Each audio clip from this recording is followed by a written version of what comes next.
Alien legend tells of a mysterious garden outside of reality, time, and space. Within it, two eldritch beings arise from the mathematical structures that underlie reality, the Gardener and the Winnower. In the garden, they play a game of cellular automata called the Flower Game, where each flower represents a living organism. They arrange sets of flowers and use them to simulate universes of life. The Gardener sows the flowers, giving life, while the Winnower reaps, taking life away from those which are not destined to survive.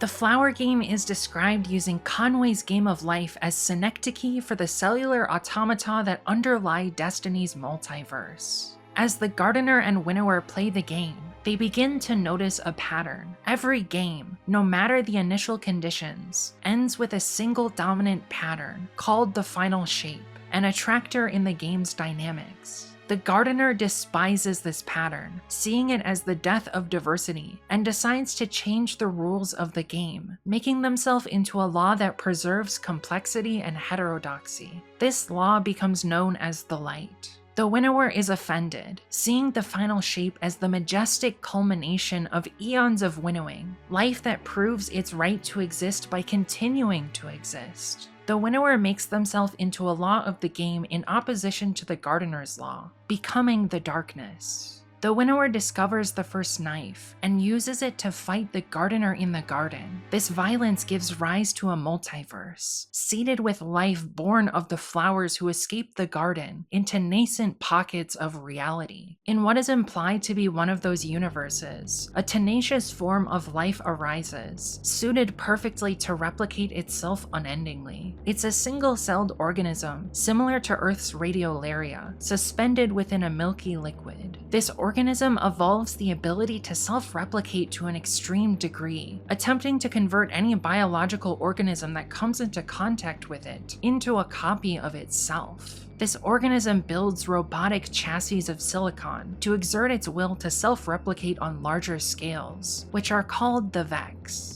These frames are able to run intense calculations and expand the real estate of planets and computational structures inhabited by the Vex, known as the Vex Network. The Vex convert Population 2 stars into forges to smelt metal for their chassis in the metal-poor early universe. Eventually, their replication spills into the laws of physics themselves, as the Vex tinker with time travel and teleportation, seeking to make sure that every universe within the Destiny multiverse contains Vex. They endlessly simulate beings they encounter to find ways to defeat them and turn them into more Vex. The one structure the Vex are not able to readily wield in service of their replication is Paracausal Forces, the Destiny universe's version of magic. Paracausal forces break the chain of cause and effect, violating the laws of physics, allowing their wielders to create their own fate, separate from the equations that govern the multiverse. The main two paracausal forces within the Destiny universe are the Light and Darkness, which are also called the Sky and the Deep. They are manifestations of the Gardener and Winnower's wills in the Flower Game of the Destiny universe. Humanity divides the light into three aspects: Void, Solar, and Arc. Void is the power of vacuum, the fields and space that underlie reality. It uses those fields to bend the very space that makes up the universe, to create miniature black holes or explosions of matter. Solar uses forces and chemical reactions that release charge and energy to create immense fires. It creates miniature suns, the power of fusion releasing light and heat. Arc uses fundamental forces that bind atoms and molecules, creating electric charge and lightning. These magical powers are physical and create energetic chaos where none existed previously, violating conservation of energy and charge. The Darkness also has three aspects: stasis, strand, and egregore. The light connects to physical reality, while the Darkness connects to memory. The Darkness is a paracausal force that serves as a network or field underlying physical reality that connects strongly to consciousness and memory of animate and inanimate objects. Stasis is about order. It has the ability to reduce entropy, to take a chaotic system and decrease its entropy. Stasis breaks the second law of thermodynamics, allowing order to spontaneously appear from disorder. It does this via time dilation, changing the reference frame of the object, turning back time to a more orderly state in the past, making use of the object's memories. Stasis manifests as crystals of ice, orderly and controlled, the opposite of the chaos and entropy of light. Strand manifests as strings, a cosmic web of connections between all objects. This paracausal force allows wielders to manipulate those connections, drawing them together or pulling them apart. Egregore is not pure darkness like stasis or strand. It's a living fungus that has a strong connection to the darkness. Egregore gives those who come into contact with it psychic visions, and is associated with memories of past torment. Early in the Destiny universe, a race of aliens known simply as the Precursors arises. They find a white orb the size of a small moon, and name it the Gardener, their deity of life. Their Gardener bestows gifts upon the Precursors, allowing them to harness its paracausal light. The Precursors overcome death and build a society of abundance over millennia. However, they become disillusioned with their god because they come to crave meaning, which their silent god never provides, refusing to speak to them. They begin to realize that the light's manipulation of entropy can cause destruction and chaos seemingly for no reason, which leads them to see the light as disorderly and needing to be contained. This causes them to seek out their Gardener's opposite, an entity they name the Veil, which has power over the darkness. Using both paracausal light and darkness, they seek to reshape the universe into a perfect form, what they call the final shape. An unchanging universe frozen in stasis, where there is no entropy or paracausal light. They see this final shape as protecting the universe's inhabitants, creating order so that they do not need to fear the chaos of life. Their Gardener refuses to submit itself to this purpose, abandoning the Precursors as they attempt to create the final shape. Undeterred, the Precursors use the Veil to perfect their species, merging their consciousnesses into a single entity called the Witness, because it has witnessed the truth in darkness and seeks to create the final shape. This event is called the Exuviation. The Witness goes out into the universe seeking its Gardener, hoping to gain control of its light for the final shape. On this journey, the Witness discovers the Arrhythmia, a species whom their Gardener has decided to bless with the light. This causes the Witness to go into a hateful rage, destroying the Arrhythmia out of jealousy. Their Gardener flees this violence, setting in motion a cycle that will repeat numerous times. The Gardener chooses a new civilization, blesses them with its gifts of light, until the Witness finds them and attacks out of malice and jealousy, causing the Gardener to flee. The Witness torments the civilization abandoned by the Gardener, reenacting the trauma of being abandoned to turn them against the Gardener's light. The Witness frequently chooses one member of the light-blessed civilization to become a disciple, an acolyte who serves the final shape as part of the Witness's black fleet of pyramid ships. When the Witness meets civilizations not blessed by the light, it takes a different approach, gently finalizing them into a shape of its choosing, without malice or jealousy, and without cultivating a disciple. The first disciple the Witness cultivates is named Rhulk. It manipulates Rhulk into destroying his planet and species, then molds him into an embodiment of wrath, to enact suffering on light-blessed civilizations. Rhulk's most significant achievement is creating another species called the Hive. A species called the Krill lives as weak prey, leading short lives on Fundament, a gas giant with a massive ocean, and land masses formed from the debris of fallen moons. Before the Gardener can bless the Krill with the light, the Witness directs Rhulk to manipulate them into serving the darkness. Rhulk strikes a bargain with a species of psychic parasites that live in the depths of Fundament's oceans, who become the Worm Gods. Rhulk takes their mother Zeta to consume for his own power and enact his cunning plans for the Krill. He leaves her children, Yul, Ir, Zol,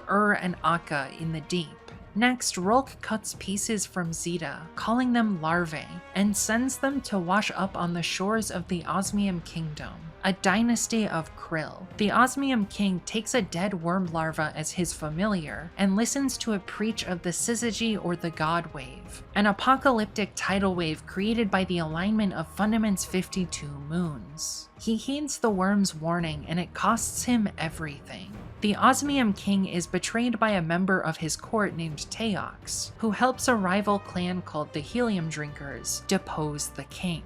Only his 3 oldest children escape: Arash, Sathona, and Shiro. The siblings listen to the worm familiar, who encourages them to dive deep into Fundament's ocean, where they meet the worm gods. As directed by Rhulk, the worm gods strike a bargain with the siblings, having the krill eat their larvae, forming a parasitic relationship, tithing powers over the darkness to the krill. Thus, the krill are reborn as the Hive. Arash takes the king morph and becomes Aurix, Hive god of navigation. Sathona takes the mother morph and becomes Savathun, Hive god of cunning. Shiro takes the night morph and becomes Xivu Arath, Hive god of war. The worm gods teach the siblings to call upon the darkness with signs and rituals, known as Hive magic. Key to Hive magic is a principle called the Sword Logic, a manifestation of the Winnower's philosophy, which allows the Hive to gain the power of their enemies by extinguishing them. They feed off of the paracausal energy caused by death, and use this to feed their worms. Each sibling is also able to build their paracausal power by obeying their nature. Aurix by curiosity, Savathun by cunning, and Xivu Arath by strength. Next to the material plane is a mirror dimension called the Ascendant Plane. The Hive gain throne worlds within the Ascendant Plane, pockets of reality that they control, and can use to reconjure themselves within after death in the material plane. Any Hive who gains enough power to enter the Ascendant Plane is called Ascendant. The only way to permanently kill someone with a throne world is to kill them within it. After leading other krill to become Hive, the siblings go on a galactic crusade for the Black Fleet that continues into the present, killing numerous species including the Ammonite, Kyugyu, Taishabethi, and Harmony. They eventually meet their match, a species called the Ecumene. To avoid losing the war and his worm consuming him, Aurix kills his sisters in their throne worlds and gains the sword logic of killing them, increasing his power. Then he enacts a plan. He goes to Akka, whom he kills, stating that the Hive are weak because their power was given, not taken, like the Deep asks of its worshippers. Aurix then speaks with the Deep itself, meets the Winnower, and perhaps the Witness. From this conversation, Aurix gains the knowledge to take power over life itself. He then becomes Oryx the Taken King, and writes this secret on the Tablets of Ruin. Oryx now has the power to bend other sentient beings to his will, creating a new faction enthralled to his will called the Taken. Oryx uses this power to defeat the Ecumene and conjure his sisters back from the dead using acts of cunning and war. After defeating the Ecumene, Oryx and Xivu Arath are fanatically devoted to the sword logic, and spread its teachings by continuing the galactic crusade for the forces of the Black Fleet. Meanwhile, Savathun plays along but bides her time, suspicious of the worm gods and their parasitic relationship with the Hive. Obeying her nature, she waits for the right moment to strike. Rhulk is instructed by the Witness to park his pyramid in Savathun's throne world and watch over her, cultivating her for disciplehood. He feels jealous of Savathun, wanting the Witness's favor for himself, so he takes his jealousy out on Zeta within his pyramid. Oryx's second son, Nokris, is disfavored by his father for being physically weak, seeking to take power for himself to prove himself to Oryx. Nokris has an audience with the worm gods, looking to follow in his father's footsteps. The weak worm Zol fears that Yul will consume him in Akka's absence, so he makes a pact with Nokris, taking his heart in exchange for the knowledge of necromancy.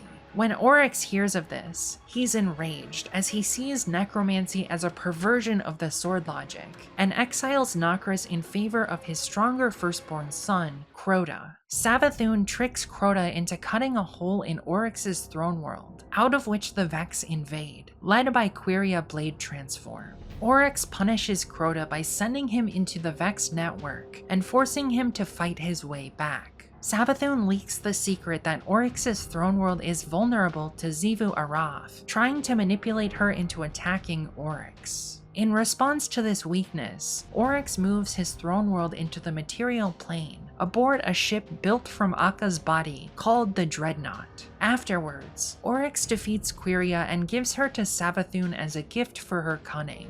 For the entirety of the Galactic Crusade, the siblings hunt Teox, trying to kill her to fulfill an oath they made to avenge their father, but they never succeed. She may still be at large today. Eventually, the Hive siblings decide to go their separate ways to increase their strength and grow different. Dark matter flowing in the galactic wind is pinched by the formation of the worlds of the solar system, forming loops. These loops become more complex with the emergence of life, and gain sentience when that life gains sentience. These wraiths of dark dust in the shadow of the 9 worlds of Sol are called the Nine. The 9 worlds are the sun and its 8 planets. Dark matter is different from the darkness, despite having a similar name. The 9 inhabit a dimension called unknown space, but lack bodies. At an unknown point, the Witness cultivates a disciple known as Nezarec, entrusting him with the Veil, and with the job of tormenting species blessed by the Gardener.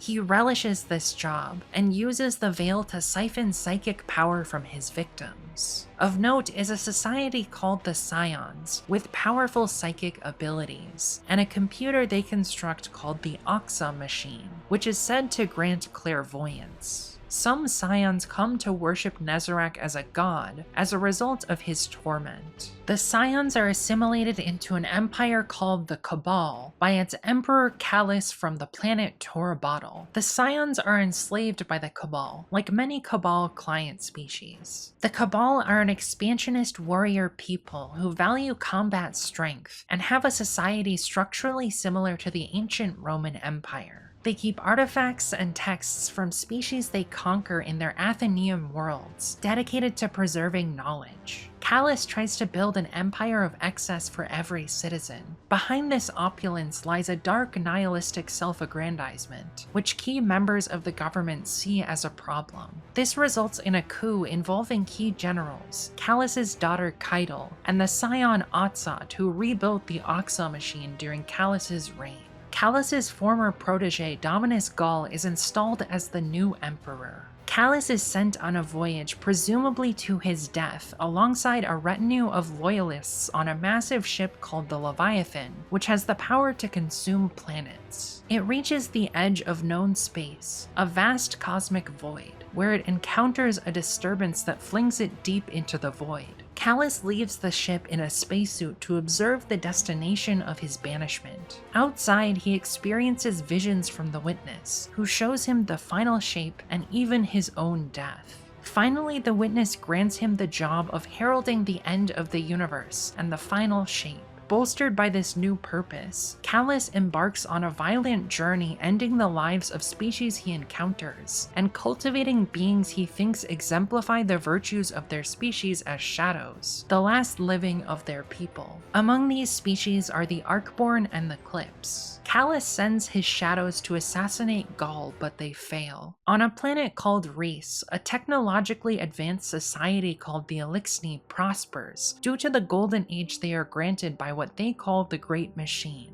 the same white orb the Witness chases across the galaxy. They rely on a substance called ether to grow, which the Great Machine allows to flow like water. The Eliksni have a system of nobility. They are organized into houses led by Kells, who serve as royalty. They have Archons who serve as religious leaders, and barons beneath the Kell. The Eliksni hierarchy ends at the lowly dregs, who have their second set of arms docked or removed to show their lower status. Like every species before them, the Eliksni Golden Age is ended by the Black Fleet's attack, a battle they call the Whirlwind. Their hope crushed by the violence of the Black Fleet, the surviving Eliksni go on a voyage called the Long Drift, searching for their great machine. The Eliksni create machines in the image of the Great Machine, called servitors, who process organic matter into ether. Some Eliksni worship servitors as they worshipped the Great Machine. Meanwhile, the Orb God chooses another civilization to bless, humanity, who lives in the solar system. Initially, it appears in orbit around Jupiter, terraforming 2 of the planet's moons to be habitable for humans, presumably Callisto and Ganymede. Next, it terraforms Mercury, then Venus. Humanity watches, initially dubbing it Moon X. However, after observing it hop around terraforming planets and moons throughout the Sol system, a new name catches on: the Traveler. Humanity starts preparing a mission to make contact with the Traveler, and eventually successfully predicts its arrival to terraform Mars. The mission,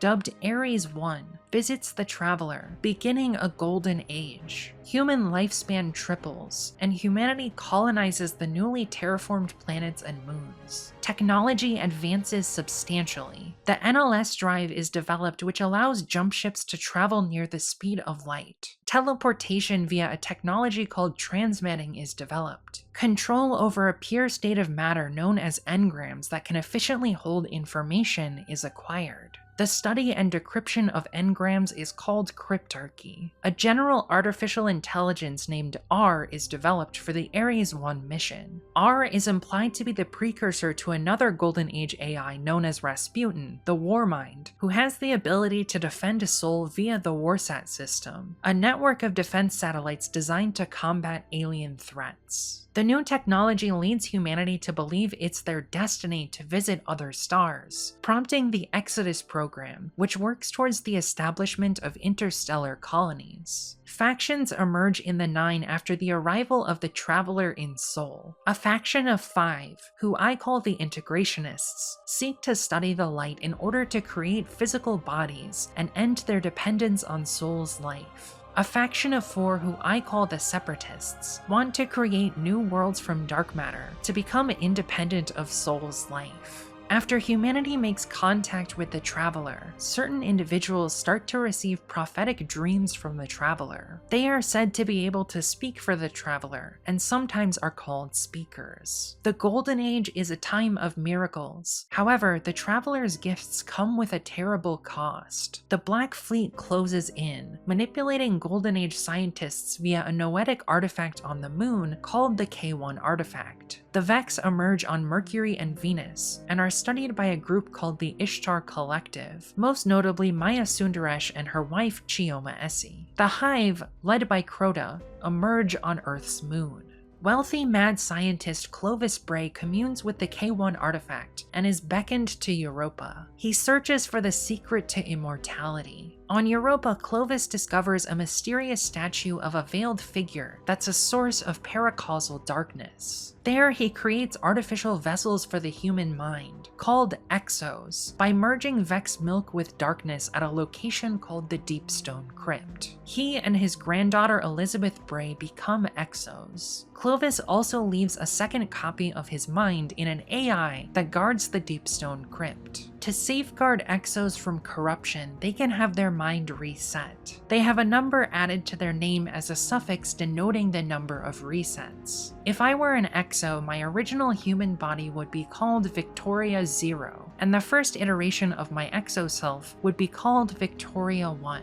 If I had my memory reset, I would become Victoria 2, and so on. The Exo project is so disastrous that it almost results in a Vex invasion of Europa that's barely contained. After saving Europa alongside Elsie, Clovis's Exo comes to detest his former self, so he changes his name and has his memory reset once more, becoming Banshee 44. One of Clovis's other granddaughters, Anna Bray, works with Rasputin to make him more than a weapon, teaching him to become a person by sharing human culture with him. The Black Armory seeks to create weapons to protect humanity from potential alien threats. In this pursuit, the Exo 801 is born. a living forge of powerful weapons. At a Clovis Bray facility called Ares Spire, tests are run on an AI named Soteria, who is based on Vex technology and is designed to plot the course of the Exodus fleet by determining suitable colony locations. She detects an anomaly, the Black Fleet, that suddenly starts eliminating potential colony locations. The test alerts Rasputin to the threat. He analyzes Soteria's data and declares Twilight Exigent, a protocol where AI ethics are changed to prevent humanity's extinction. During her next test, Soteria launches the Exodus fleet in an attempt to allow some of humanity to escape the looming threat. Clovis thinks Soteria is malfunctioning and tries to override and abort, but she refuses due to Twilight Exigent. This prompts Clovis to enact a pillory protocol that partitions Soteria's mind, shutting down and imprisoning her at Ares Spire so she cannot continue to operate against Clovis's wishes. As she's being partitioned, Soteria fractures a piece of herself and places it on one of the Exodus ships. This ship loses contact with Soteria and doesn't know where to go, so it keeps flying until it's caught by Neptune's gravity and crashes there. Finally, the Black Fleet arrives in Sol, triggering an event known as the Collapse. The Traveler leaves Jupiter's moon Io, terraforming incomplete, and moves to Earth to be close to humanity as the attack, led by Nezarec, begins. The Collapse is not swift. It's an event that lasts months. Like each civilizational collapse before it, a plethora of disasters ravage the Sol system. Earthquakes, tidal waves, solar flares, cyclones, sinkholes, exploding lakes, wildfires, plagues, and contaminated drinking water. The pyramid ships don't respond to requests for contact by humanity and use brutal gravity-based weapons to annihilate human ships and settlements. In response to the Skyshock event, code for an extrasolar alien invasion, Rasputin declares a Carré White emergency and attempts to protect humanity and the Traveler, taking extraordinary measures to prevent human extinction. Civilian ships and colonies are conscripted into the battle against the Black Fleet, where humanity suffers a crushing defeat. Meanwhile, Savathun decides the invasion of Sol is the right time to betray the Black Fleet. She kills Nezarec, curses his body, and steals the veil, hiding it away in the clouds of Neptune. Nezarec's pyramid crashes into the crust of the moon and becomes a haunted tomb full of nightmares, manifested by the veil's influence. Savathun's betrayal is not discovered by the Black Fleet until much later. During the collapse, Zol and Nokris attack Mars, seeking the power of the Warmind, where they are frozen by Rasputin as a temporary measure to stop the invasion. After the collapse, Rasputin's core mind located on Mars goes dormant. Some colony ships attempt to escape to other star systems, but none succeed. Most are destroyed in the asteroid belt, becoming a field of debris known as the Reef. 3 colony ships have notably different fates. The Exodus Black crashes on the unstable centaur Nessus, where the crew dies, leaving AI failsafe alone. The Exodus Indigo escapes to Neptune, where it finds the veil and hides, building a hidden city called Neomuna. Finally, the Exodus Green experiences something stranger. Damaged by the violence of the Black Fleet, the Traveler chooses to make a stand instead of fleeing like it normally does. It breaks pieces of its consciousness off to form ghosts, beings who seek out dead people to turn into light bearers, undead who lose their memories, but are granted the ability to be revived over and over, and to wield unadulterated paracausal light in a way no species has before. This saves humanity from total collapse. Why exactly the Traveler chose to give humanity this unique gift is unclear, but it has massive ramifications. Some believe this is the Traveler setting the final stage for a final battle against the Witness, creating light bearers who will protect it. On Neptune, the remnants of the Ishtar Collective, including Maya Sundaresh and Chioma Essie, discover the Veil and decide to build Neomuna around it. Maya researches the Veil and becomes obsessed with it, even after it causes all of the Exos aboard the Exodus Indigo to slowly unravel, billboard, and die, interacting with the darkness that serves as part of the substrate for their minds. Neomuna fights back Vex incursions, and discovers that the Vex have difficulty taking the city due to the Veil's influence. The Vex tinker with Neptune's magnetic field, inserting a simulation that hides the surface of Neptune, Vex activity there, and Neomuna from the outside world. Maya's research leads her to connect the dead Exos to the Veil, using a chorus of brain-dead Exos to funnel data from the Veil into an Exo named Lakshmi 2. Maya uses this to project her consciousness into Lakshmi 2. Maya's experiments succeed and eventually lead to her death. However, her copy, Lakshmi 2, survives, containing Maya's mind. Chioma is horrified by Maya's obsession and shuts down research into the Veil after her death. Sometime later, an order of cybernetically augmented protectors of Neomuna, known as Cloud Striders, begins. Eventually, Neomuna learns that Rasputin has come online again and is attempting to make contact with them. Chioma sends Cloud Strider Stargazer to Earth to scrub humanity's records of the Exodus Indigo from the Warmind database and keep Neomuna a secret. Lakshmi 2 is left on Earth by Stargazer. Eventually, Neomuna creates the Cloud Ark, a virtual reality for the inhabitants to stay in, safe from threats in the physical world. During the battle with the Pyramid Fleet, the Exodus Green's captain Alice Lee holds a vote, asking the ship's inhabitants whether they want to flee the Sol System or protect the Traveler. They vote to leave, so Lee broadcasts a statement of neutrality, declaring the Exodus Green independent from humanity. Meanwhile, teenager Marasov goes outside the ship, hoping to die in the light of the stars, but the ship is veiled in darkness. Her twin brother Aldwin follows her out. A pyramid ship attacks with gravitational weapons, forming a Kugelblitz outside the Exodus Green. Mara is the first to be pulled into the black hole, followed by the rest of the ship.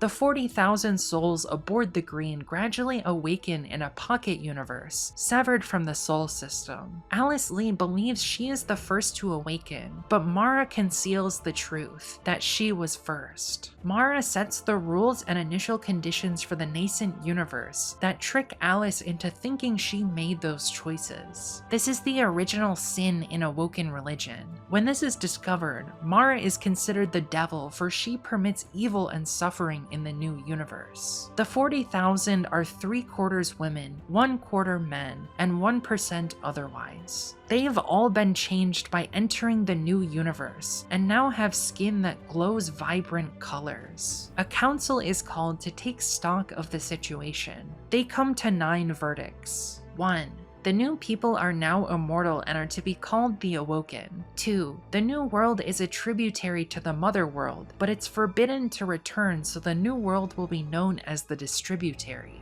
3. The Awoken should multiply, but only after careful consideration of ecology, as every new child will be immortal. 4. Technology should be preserved, and those adept in it should be listened to. They eventually become the Techians. 5. The women should protect and care for the men and otherwise. This begins a matriarchy. 6. The Awoken should know and love the cosmos. 7. The Awoken are created in a covenant of light and darkness that is complete. They owe no debt to the universe except to stay in the distributary. 8. The Awoken are whole and exist in balance. 9. Alice Lee is queen. She declares that there will be no secrets among the Awoken. After a long time within the distributary, a civil war breaks out called the Theodicy War, based on accusations from a figure known as the Diacerm, who claims that Alice Lee set the terms of Awoken existence, and could have made them gods without pain or suffering, but refused to. Both sides eventually feel guilty for killing their immortal kin.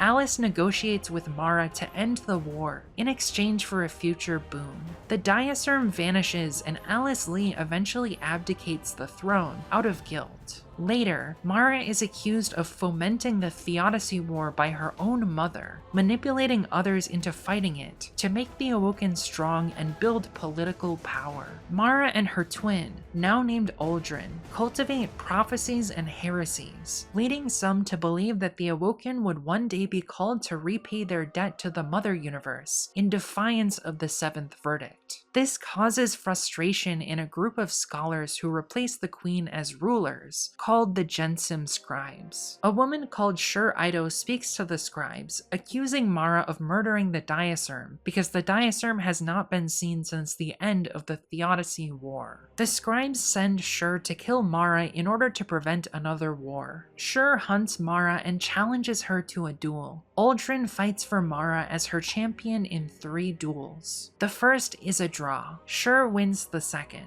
Uldren wins the final duel, resulting in a tie. Shur leaves her fate to Mara, who encourages Shur to join her. Eventually, the two fall in love. Mara consults astronomical observatories to learn the nature of the distributary and uncovers signals from the Mother Universe. She learns of the fate of humanity and the resulting dark age that has befallen them. Due to time dilation, the Awoken have lived thousands of years during the few hundred that have passed in the Mother World. Mara declares that the Awoken need to return to the Mother Universe, abandoning immortality in order to save humanity. This causes another conflict among the Awoken, between those who want to return and those who want to remain. Eventually, Mara asks Alice Lee for her boon, forgiveness. Then, Mara reveals her deception, that she was first to enter the distributary, and concealed this from Alice. Alice calls Mara the devil, and decides to support Mara's evacuation fleet to hasten her exit from the distributary, out of hatred for her. Alice denies Mara forgiveness. Mara's mother decides to stay in the distributary. Mara gathers her fleet to return to the Mother Universe. They launch but are attacked on their way out because some believe preventing the Exodus will save lives. Many die, but some make it through the wormhole. Upon returning to the Mother Universe, the Awoken start to colonize the reef. They discover alien threats and that some of humanity still lives on Earth. This causes another conflict in the Awoken. Some want to return to help humanity, while Mara wants to build strength in the reef before intervening, and fears leaving for Earth will expose their position to alien threats. After infighting, Mara allows those who wish to leave to go. Those who leave are called Earthborn, while those who remain are called Reefborn. A degree of enmity between the two groups persists into the present, born of that initial schism. It's discovered that Mara is the locus of the Awoken's paracausal transformation, giving her special abilities, including shielding Awoken from death and communicating via telepathy. She sees this as a burden to protect her people and all of humanity, and as a result is declared Queen of the Reefborn Awoken. After the collapse, a period known as the Dark Age begins. The Eliksni and Cabal loyal to Torobatl arrive in the Sol System. The Eliksni discover that their great machine has blessed humanity and attack out of jealousy and hatred, starting an intergenerational blood feud between the Eliksni and humanity. When humans discover the Eliksni were once blessed by the Traveler, they call them Fallen, much to the Eliksni's chagrin. The Eliksni houses present in Sol during this period include winter, devils, wolves, kings, and exile. The variety of hostile aliens makes Sol a dangerous place for the remnants of humanity who survive the collapse. Those who survived the collapse mostly lie on Earth, trying to cling to life. This naturally gives risen Lightbearers immense power, as only they can adequately protect humanity from alien threats. Many Lightbearers become arrogant, tyrannical warlords who battle for resources and control of regions. They terrorize humans who are dependent on them to survive. A group of Lightbearers detests this state of affairs and decides to self-regulate, forming the Iron Lords, a group determined to kill all Lightbearers who abuse their power. Among the Iron Lords are Lightbearers named Saladin and Shax. Another group called the Pilgrim Guard serves a similar purpose. This is an effective tactic that eventually gives way to a government called the Vanguard, headquartered in a new city that is built beneath the Traveler's final resting place, called the Last Safe City. Inhabitants of the city start calling the Pilgrim Guard Guardians because they protect the city. This title eventually spreads to every Lightbearer who protects the lightless. Some of the Reefborn Awoken who die are resurrected by ghosts, becoming Awoken Lightbearers. Among their number is an Awoken named Nasan R, who decides to leave in order to be an emissary to the Earthbound Awoken, in order to convince them that Mara is a force for good. Mara declares that anyone who leaves the reef during this time may never return. Nasan is killed by Lightbearers immediately after arriving on Earth, and is resurrected by a ghost who names her Orin. Orin eventually joins the Pilgrim Guard, where she meets the Drifter, who is currently going by the alias Eli. They travel to the last city where Orin parts ways with the group. Orin eventually meets an Awoken named Namki, who agrees to smuggle her back to the reef so she can learn where she came from. They're caught and punished for breaking the law, but are let off lightly. Orin is granted an audience with Mara, who explains their history to her. Orin is not held to oaths from her previous life, and is simply told she owes an unspecified future debt to the crown. After serving his punishment, Namki reunites with Orin and they explore the inner solar system together for centuries. During the Dark Age, an institution called the Crucible is created. It's a place where Lightbearers test their combat strength against each other to settle scores or battle for territory and other prizes. Late in the Dark Age, the Speakers have not received dreams from the Traveler for a long time, as a result of the collapse. In order to try and re-establish contact with the Traveler, one of the last remaining Speakers constructs a mask to amplify the Traveler's sounds. After wearing the mask, they start to receive dreams from the Traveler again. This mask and the dreams it gives them allows this Speaker to become a powerful religious leader, called the Speaker, who is present for the founding of the last city. The Speaker sometimes exaggerates the certainty of their visions and understanding of the Traveler's intent for political expediency. The visions they receive are often not easy to interpret. As the city forms, a period called the City Age begins. There's disagreement about when exactly it begins, but there are several major events that everyone agrees occur during it. First is a battle called Six Fronts, where Lightbearers repel the first coordinated alien assault against the city. After the Battle of Six Fronts, the Vanguard is established with one representative for each class of Lightbearer: Warlocks, Titans, and Hunters. Osiris is Vanguard Commander and Warlock Vanguard, Saint 14 is Titan Vanguard, and Tallulah Fairwind is Hunter Vanguard. Later, there are wars between the factions of the last city. To establish order after the faction wars, the Speaker founds the Consensus, an oligarchical governing body with representatives from major factions within the city, and the Vanguard, who represents Guardians. Shortly after the founding of the Vanguard, Saint 14 leads a crusade against the Eliksni, seeking to protect humans from their violence. Osiris thinks this is a distraction from bigger threats. The Vanguard hunts the Ahamkara, alien dragons with the ability to grant wishes and feed off of the divide between reality and desire, often twisting wishes to their advantage. The Ahamkara retain the ability to grant wishes after death, leading some to believe that they sought their own destruction in order to become more real. It's unclear how the Ahamkara arrive in Sol, but some speculate that this is the Nine's doing. Tallulah Fairwind is killed during the hunt, beginning a succession of Hunter Vanguards. The Ahamkara are thought extinct after the hunt, however one remains. Riven of 1,000 Voices, Mara Sov's personal Ahamkara. Mara utilizes Riven's wish magic to aid the Vanguard's Ahamkara hunt and build the Dreaming City, a new Awoken stronghold in the reef, and seals Riven away in the Keep of Voices should the Awoken need Riven's magic in the future.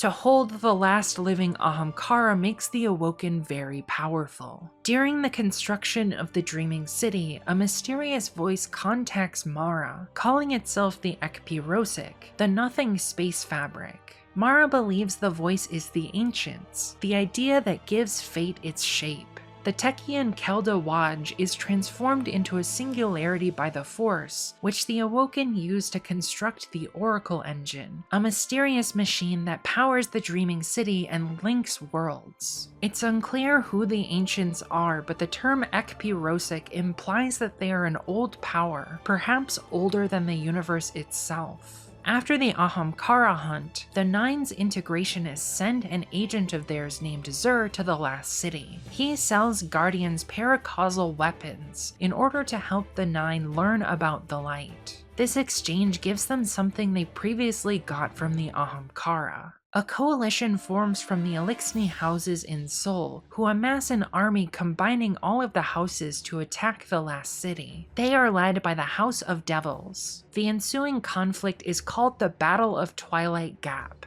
Lord Saladin leads the Guardian defense of the city. Saladin believes the city has been lost and orders a retreat. A fire team led by Lord Shax disobeys this order and makes a final push that repels the Eliksni and clutches victory from the jaws of defeat. In response to Twilight Gap, Shax decides to reform the Crucible and use it to mentor Guardians so that they are prepared to defend the city from future threats. Meanwhile, in the Reef, the Awoken notice the Eliksni houses communicating with each other, planning Twilight Gap. When the House of Wolves stops at Ceres on their way to Earth for Twilight Gap, the Awoken decide to intervene and protect the last city by attacking the Wolves. This begins a conflict known as the Reef Wars between the House of Wolves and the Awoken. Discontent with a Kel named Skolas's leadership late in the wars results in some Eliksni, led by Varix, defecting to the Awoken side, starting an alliance that persists to the present. Their intel allows the Awoken to ambush Skolas and end the Reef Wars. Skolas is imprisoned by the Awoken in a complex called the Prison of Elders, along with the nobility loyal to him. Varix declares Marasav Kel of House Wolves and is put in charge of the Prison of Elders as a reward for his loyalty. Sometime during the Reef Wars, Shur Ido is killed. Mara finds a strange coin on her body and calls Orin to repay her debt by finding who killed Shur. The investigation leads Orin to Zur and the Nine. While Orin investigates Shur Ido's death, Namki dies. While she grieves, Orin starts seeing the Drifter. At some point during this period, Mara begins to make deals with the Nine, filling the role left vacant by Shur Ido. Later on, an Awoken named Petravenge becomes Mara's second Queen's Wrath. Osiris becomes convinced that the Vex are the greatest danger to humanity and abandons his post as Vanguard commander to study them on Mercury. After the Battle of Twilight Gap, Saint 14 follows him and becomes trapped in the Infinite Forest, a network of Vex simulations on Mercury. Zavala becomes Titan Vanguard and Vanguard commander in their absence. Osiris's student Ikora Rey becomes Warlock Vanguard. The consensus votes to banish Osiris from the city, having grown unhappy with his questioning of the Speaker and the Traveler, and prioritizing his investigations into Thanatonautics, the Vex, the Nine, the Ahamkara, and the nature of the darkness, over more practical ways to protect the city. Eventually, Ikora becomes the leader of a network of spies known as the Hidden that gather intelligence for the Vanguard. A lightbearer named Rezel Azir has his morality corrupted on the moon during interactions with the Hive and takes a new identity, Dredgen Yor. He terrorizes humans with his weapon Thorn until another lightbearer named Shin Malphur defeats him during a showdown at Dwindler's Ridge, ending his reign of terror using his weapon The Last Word. Afterwards, Shin creates a group of fake Dredgens known as the Shadows of Yor.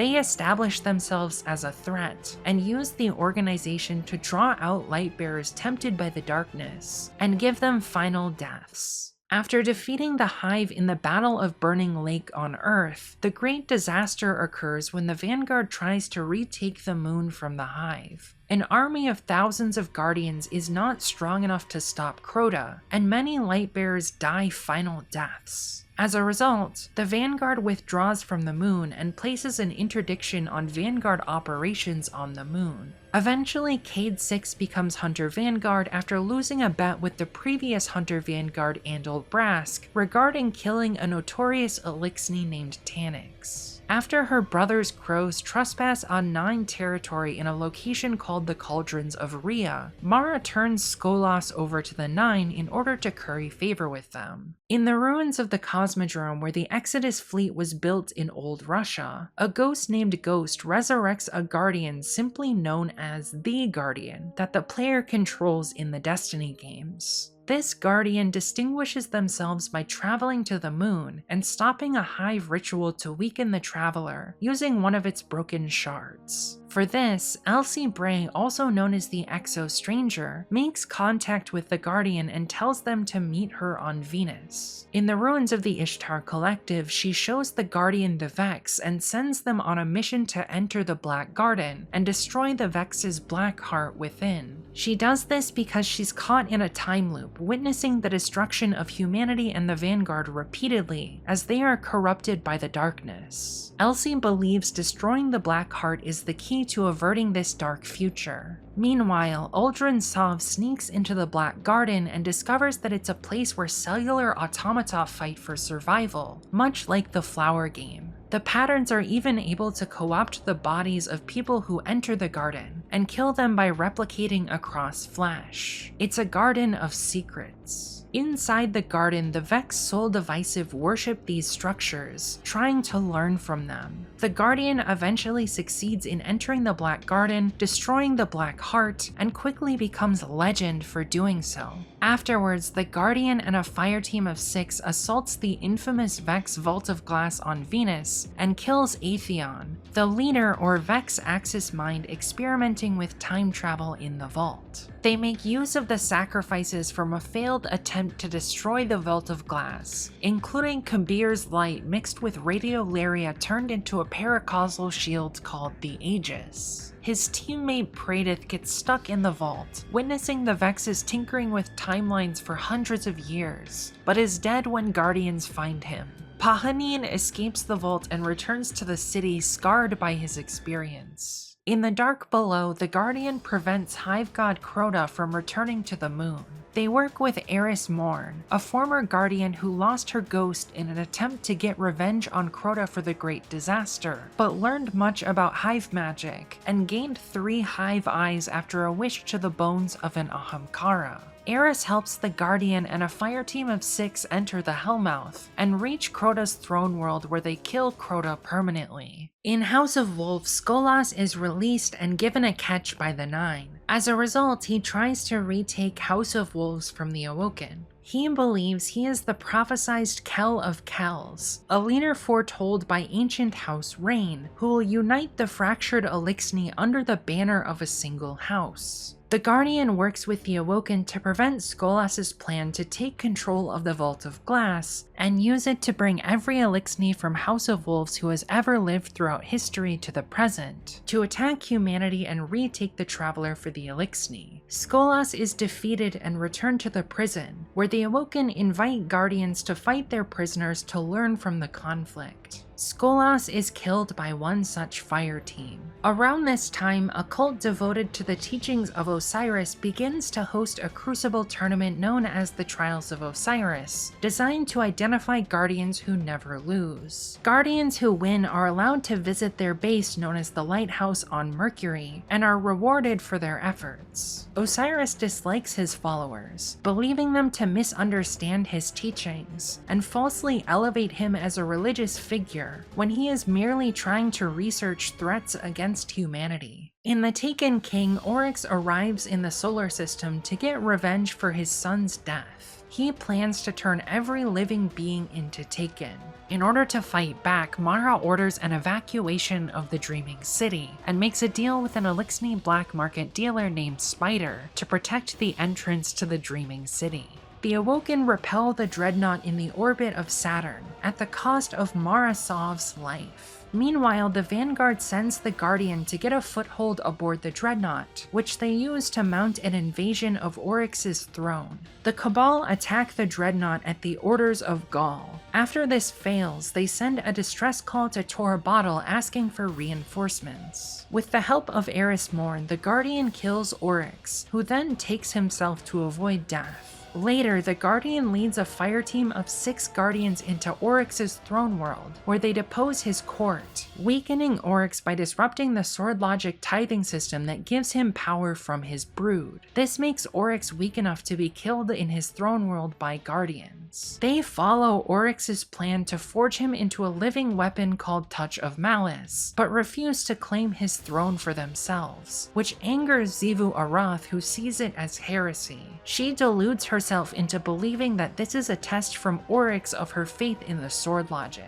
Meanwhile, Savathun uses the opportunity to claim some of Oryx's power over the Taken, and sees Oryx's defeat as confirmation that the sword logic is false and hypocritical. During the Golden Age, an experimental Exo is created with a segment of Rasputin's mind. During the Dark Age, this Exo is resurrected by a ghost as a light bearer. This Lightbearer's name is Fellwinter, and he becomes an Iron Lord. Notably, he's also a teacher to Osiris. During the Dark Age, Rasputin learns of Fellwinter's existence and becomes incredibly hostile, trying to hunt down and destroy him. The Iron Lords meet their end when they discover a Golden Age nanotechnology designed for building colonies called Siva, manufactured by Clovis Bray's company. The Iron Lords decide to investigate Siva, hoping to talk to Rasputin in order to strike a deal allowing the city to use Siva to build cities for humanity. Rasputin uses Siva against the Iron Lords, leaving only Saladin and a few others alive.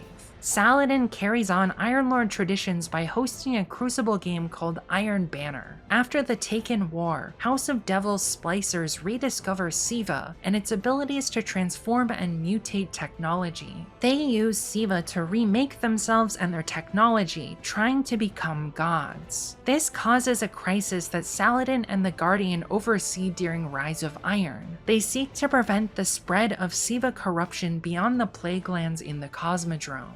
The Guardian faces the reanimated corpses of the Iron Lords and defeats them, then takes down the Siva splicers by destroying the Perfection Complex that's used to create new Siva Eliksni, defeating Vosik the Archpriest and Axis Archon Prime. Saladin makes the Guardian, who he calls Young Wolf, the first in a new generation of Iron Lords. In Destiny 2, the Cabal Empire responds to the distress call with a fleet of ships, led by the Emperor Dominus Gaul. A member of the Nine intervenes by masking the advances of the Cabal fleet and preventing the Vanguard's early warning systems from detecting the threat. They want to learn about the light by observing the Cabal co-opting it. The rest of the Nine later punish this rogue member. The lack of warning allows Gaul's Red Legion to take over the system, even the last city, as humanity doesn't see the threat coming until it's too late. This begins a conflict known as the Red War. Gaul encases the Traveler in a light suppression field, which cuts off all Lightbearers' connections to the light, leaving humanity largely defenseless. The Speaker has dreams predicting this ahead of time, but doesn't share them out of fear that it will cause chaos in the city. He wishfully thinks he's misinterpreting visions about losing the light, but he's wrong,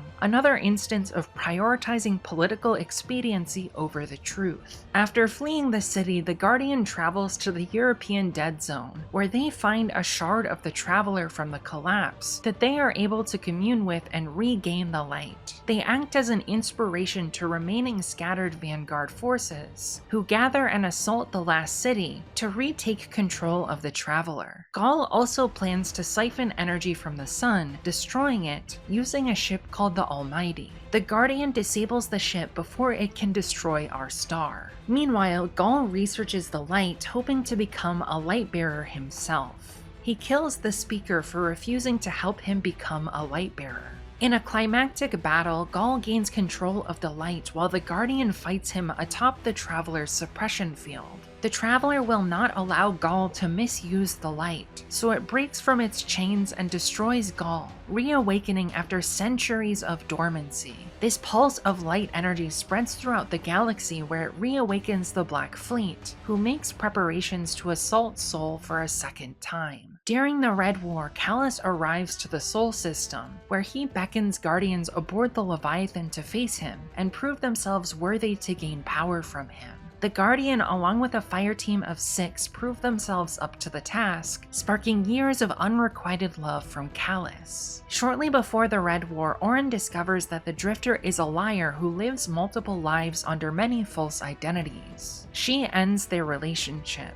After she loses the light, Orin travels beyond the Heliopause in search of the Nine to gain greater power. She's changed by them and comes to serve as their emissary. In Curse of Osiris, after the reawakening of the Traveler, a Vex mind of the Infinite Forest named Panoptes discovers a successful simulation where the Vex eliminate all other life in the Sol system and destroy Paracausal Forces. This alarms Osiris, who sends his ghost Sagira to call for aid from the Vanguard. The Guardian and Osiris defeat Panoptes and prevent the Vex from enacting the simulated timeline. In Warmind, the Martian ice begins to unfreeze due to the Traveler's blast of light at the end of the Red War. Nokris, Zol, and their brood once again seek Rasputin's power for themselves. Anna Bray, reborn as a Guardian, searches a Clovis Bray facility in Hellas Basin for knowledge about her past as a researcher and information about Rasputin. She discovers Zol's brood and calls for aid. The Guardian intervenes, killing Nokris and Zol, and protecting Rasputin from falling into enemy hands. Rasputin begins to rebuild Sol's defense network, and declares he will defend humanity, but on his own terms. In the power vacuum created by Gaul's death, Val-Ka'or takes power, and leads the Red Legion to attack Mars, Mercury, and Callus's Leviathan. Callus asks the Guardian for help. A fire team enters the Leviathan and kills Val-Ka'or. After Mara's death in the Taken War, Queen's Wrath Petravenge becomes Regent Commander of the Awoken, and Uldren becomes sick with grief, causing him to abandon the Awoken. He hates Guardians, seeing them as self-righteous, arrogant, and incurious, so he interferes with their operations whenever he can. He is manipulated by Riven of 1,000 Voices, who convinces Uldren she is Mara, seeking to be freed from her grave. Riven was taken by Oryx during the Taken War, but retains her will and wish magic. During the Red War, Uldren joins the Eliksni, who declare him Kell of a new house, House Dusk, formed from the remnants of the other destroyed houses. They set aside their rivalries and unite for survival as dusk falls on the Eliksni. Uldren believes this will help Mara. Uldren believes Petra has betrayed the Awoken by allying with the Last City, so he leads raids against Awoken forces in the Reef. He considers this an extension of Mara fomenting internal division to make the Awoken stronger. Uldren worries Mara has forsaken him. He witnesses the death of an Eliksni named Fikrul, killed by Guardians, and wishes that Fikrul could live again. Toying with Uldren, Riven grants this wish, resurrecting Fikrul and converting his ether from light to dark. Fikrul worships Uldren as a god, his father, for this act. Meanwhile, Fikrul allies with the group who call themselves Scorned Barons, attacking the Reef and drawing more Eliksni to their cause. Cade 6 captures them and delivers them to the Prison of Elders. Uldren surrenders himself to the Awoken, seeing this as part of Mara's plan to destroy them. Uldren is placed in the Prison of Elders. In the prison, at Uldren's suggestion, Varix tries to cure Fikrul of his dark ether ailment by mixing it with traditional ether, but accidentally helps Fikrul discover a way to resurrect other dead Eliksni using dark ether. With this, the Scorn are born. Fikrul taunts Varix. Crushed by the pain of seeing the Eliksni fail over and over again, Varix abandons his post as Warden of the Prison of Elders, and causes a prison break. He calls out to the Eliksni, declaring himself Kell of House Judgment, an ancient house he used to be a part of, and asks them to join him to create a better future for all Eliksni. In Forsaken, Awoken Queen's Wrath Petravenge calls for aid from the Vanguard, unable to contain the prison break. Cade 6 and the Guardian arrive to contain the riot. When Cade reaches the escaping Scorn, his ghost Sundance is shot and killed by a paracausal bullet from the Hive-worshipping Scorned Baron known as the Mindbender. The Mindbender uses this act to create their own throne world in the Ascendant Plane. Uldren then kills Cade, giving him a final death. The Guardian seeks revenge for Cade's death, hunting and killing all of the scorned barons, and Fickrel, who keeps resurrecting himself, then facing Uldren. Petra and the Guardian defeat Uldren, then execute him, and discover the manipulations of Riven. They use the Oracle engine to make contact with the real Mara Sov, who has used the Taken War to carve out her own throne world within the Ascendant Plane, fulfilling a prophecy where she becomes a god, which caused her to grow apart from Shur Ido prior to Shur's death. By allowing herself to be killed by Oryx, Mara gains passage into his throne world and sets in motion a bomb that leads to his death, the plan led by Eris Morn. Mara uses the sword logic as the detonator for another logic, the bomb logic, which is the tendency of life towards complexity, creating a weapon from pieces that don't look like weapons until they are assembled. In the language of cellular automata, the sword logic outcompetes complex patterns by reducing them to simpler ones. In contrast, the bomb logic subverts the simple logic of life and death by combining several smaller subgames in a complex chain that leads to complexity proliferating in an explosion. The bomb logic uses the sword logic's attempt to simplify as the trigger for the explosion that destroys the sword logic. After her bomb detonates and Oryx dies, Mara's logic is proven superior to the sword logic, allowing Mara to steal power from Oryx's throne world and create her own. After making contact with Petra and the Guardian, Mara asks them to lead a fire team to kill Riven. Mara's Techians Kali, Shirochi, and Sadia have been taken. The Guardian frees them from Riven's grasp and helps cleanse their corruption. The Guardian's fire team successfully kills Riven, but her death comes with a monkey's paw. Riven uses the Guardian's powerful desire for her death to grant a wish made by Savathun, creating an endless cycle of taken corruption of the Dreaming City and Mara's throne world, which will always regenerate after being defeated. This cycle is known as the Dreaming City Curse. Each cycle, the curse ends when Guardians kill Savathun's daughter Dul Inkaru in Mara's throne world. Mara returns from the Ascendant Plane to guide the Awoken through managing the curse with the help of the Vanguard.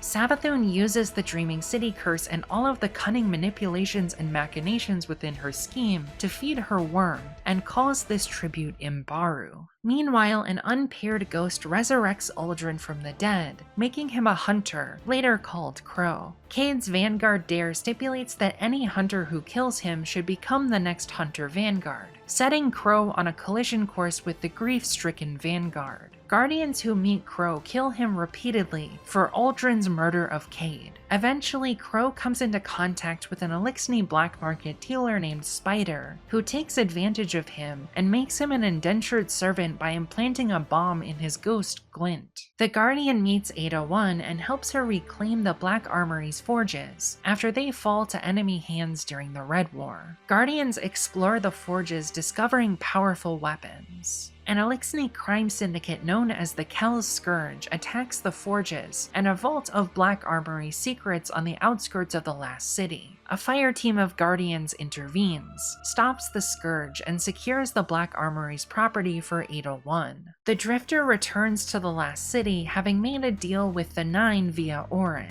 He seeks to take power from both light and darkness, and asks Guardians to participate in a game called Gambit. In Gambit, Guardians face various threats, gather motes of light, and use them to summon powerful Taken primevals that they compete to destroy first. Drifter watches and uses the game to study the Taken. He gains control of a powerful group of Taken from the Ascendant Plane via bargains with the Nine. They show Drifter visions of the future and lead him to believe that running Gambit and mastery over both light and darkness are key to humanity's survival. Shin Malphur encourages Guardians to participate in Gambit, hoping that it will draw out would-be Dredgens who need to be put down. During their time participating in Gambit, the Guardian gains audiences with the Nine. Meanwhile, the Praxic Order and a warlock named Honor investigate the Drifter as part of their goal to protect the city from the darkness. The Vanguard intervenes, sanctioning Gambit, seeking to use Drifter's connections to the Nine to bring Orin back to the city. Eventually, the Nine withdraw from dealing with Drifter and tell him to keep running Gambit. Callus discovers the Hive Crown of Sorrow in one of the Athenaeum worlds. The crown has the ability to control its wielder and is a trap laid by Savathun. Callus wants to wear the crown to control the Hive, to bring them into the Cabal Empire, but catches on to the potential trick, so he breeds a Cabal known as Galron to wear it instead, hoping Galron can become a shadow of the Hive. Galron is corrupted by the crown and becomes a Hive threat aboard the Leviathan, so Callus calls for the Guardian's aid. The Guardian defeats Galron and excises the Hive corruption from the Leviathan. Callus asks the Guardian to become the Shadow of Earth, the being exemplifying the human race. The Guardian takes advantage of this to gain favor and rewards from Callus, but ultimately does not serve him in the future. In Shadowkeep, Crota's heirs are manipulated by Savathun into building a Scarlet Keep on the moon. They seek to prove themselves worthy of their dynasty. Savathun seeks to use the sword logic against them, goading her brother's grandchildren into a fight with the Guardians, one they will lose, ending Oryx's dynasty, but sharpening the swords of Guardians for the coming war against the Black Fleet. Upon noticing the new lunar threat, the Vanguard travels to the moon to stop the Hive. On the moon, they discover nightmares of past torment, manifested in the physical plane. These nightmares glow blood red in the dark. Eris Morn investigates and discovers Nezarec's pyramid, hidden beneath the crust of the Ocean of Storms, the source of the nightmares. The Guardian enters the pyramid, faces their greatest nightmares, and makes contact with a voice who takes the form of their doppelganger, appearing within a visage of the Black Garden, with a sky full of pyramid ships. The voice claims to not be the Guardian's friend or enemy, but their salvation.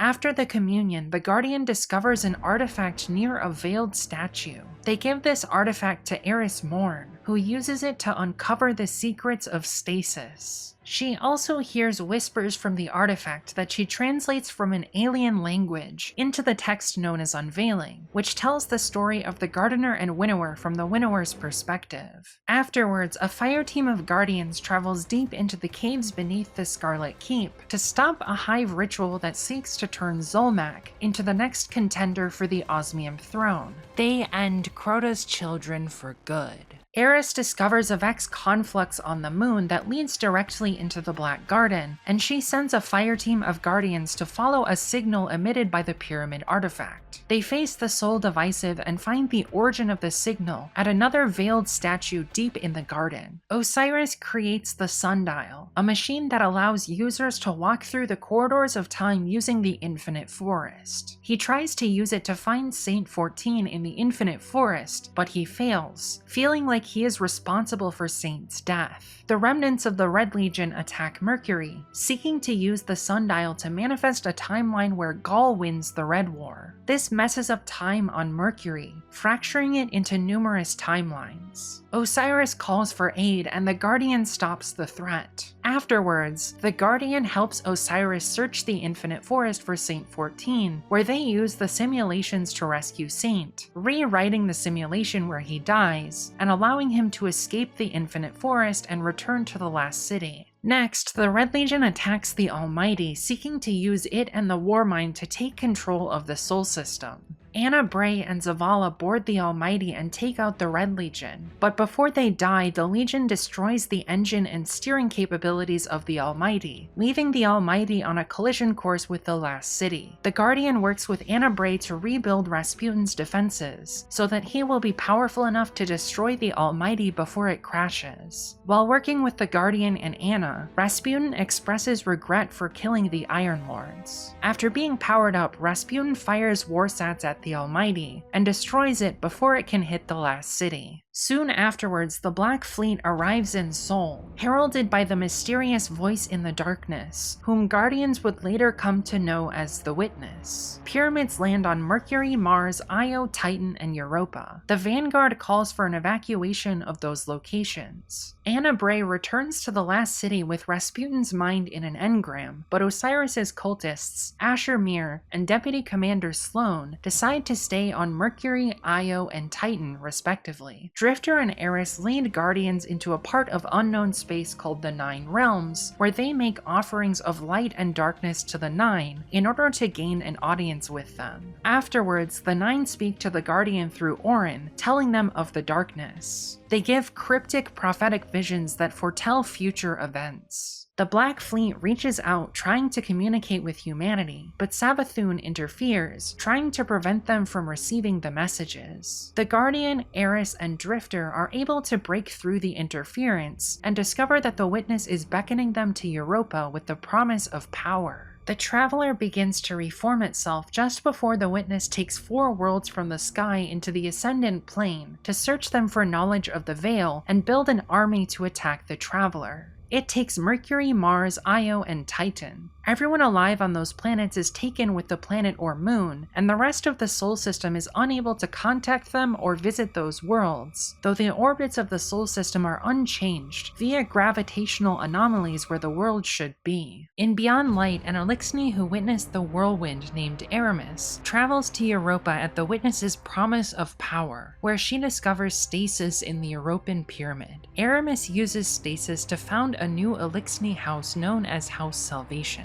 They reject the Great Machine and seek to raise themselves up in darkness. This alarms Varix, who defects to help the Vanguard stop Aramis from wielding stasis against the Traveler. With the arrival of the pyramids to the system, Elsie Bray teams up with Eris and Drifter to teach Guardians the power of stasis, and to use the darkness as a tool for good. Elsie believes that guiding Guardians to use stasis safely will prevent the corruption of the dark future from coming true. The Guardian learns stasis and uses it against Aramis, preventing her from taking power and building an army of stasis-wielding Eliksni and Vex on Europa. Aramis is frozen in a giant crystal of stasis. Aramis's followers Atrax and Tanyx lead an assault on the Deepstone Crypt, hoping to create Eliksni Exos. The Guardian intervenes, killing Atrax and Tanyx, the only 2 Eliksni who become Exos. They crash the orbital station that defends the crypt into Europa, revealing Clovis Bray's secrets. Elsie Bray reveals herself to Anna, who she has stayed away from until now. Elsie shares secrets from her past and what she learns from Clovis's Deepstone Crypt journal. Anna is hesitant and doesn't know how to process her long-lost sister appearing out of nowhere. Eventually, they reunite and seek to protect the Sol System from the works of their grandfather and his crypt AI. Osiris's ghost Sagira is killed by Xivu Arath's forces on the moon. Savathun intervenes, saving Osiris's life, but imprisoning and impersonating him to investigate how Guardians use the light. The Guardian travels to the moon to assist Osiris in fighting Xivu Arath. They meet Crow and discover his indentured servitude to Spider. After gaining a favor from Spider, the Guardian bargains with him, freeing Crow and allowing him to choose his own path. Crow travels to the last city and his identity is eventually revealed, leading the Vanguard to forgive him for the sins of his past life and accept him into their ranks. Meanwhile, Xivu Arath invades Torabottle, which is weakened by the loss of the Red War. Callus's daughter Keitel is crowned Empress during the crisis. Afterwards, she decides to flee Torabottle along with her army. They travel to the Sol System hoping to gain strength from the Cabal there, and use Guardians to fight Xivu's forces and retake their home. The Vanguard doesn't want to submit themselves to Keitel's will and become part of her empire, so they fight back in ritual combat until they defeat Keitel's champions in the ancient Cabal Rite of Proving. This convinces Keitel to ally with the Vanguard rather than seeking their submission. This creates a multi-species coalition who seeks to protect themselves from Xivu Arath and the Witness. A Cabal assassin tries to kill Zavala when he and Keitel are negotiating the alliance. Keitel explains she did not order the attempt and leaves humanity to deal with the defectors as they see fit, so Zavala decides to forgive them in order to preserve the strength of the Cabal. The derelict Cabal ship, the Glykon, returns from the Witness's grasp, infected with egregore and scorn commanded by the Witness. The Guardian boards the ship and cleanses the infection, where they discover that the scorn have their minds is linked by the Crown of Sorrow. The Vanguard recovers it for study. Savathun sends Queria to attack the last city, placing it in a simulation with an endless night, as a plan to unmask enemies within the last city and make humanity's coalition stronger so they can face the Witness. This causes a crisis where the Vex and Taken attack the last city. An Eliksni Kel named Nezarec, who has historically been allied with the Awoken, creates a new house known as House Light. House Light believes in the old religion, worshipping the Great Machine using the light to manipulate data streams. Eliksni who engage in this practice are called Splicers. House Light seeks refuge from House Salvation in the last city, which the Vanguard grants them, hoping that Nezarec's knowledge of Vex technology will help defeat Queria,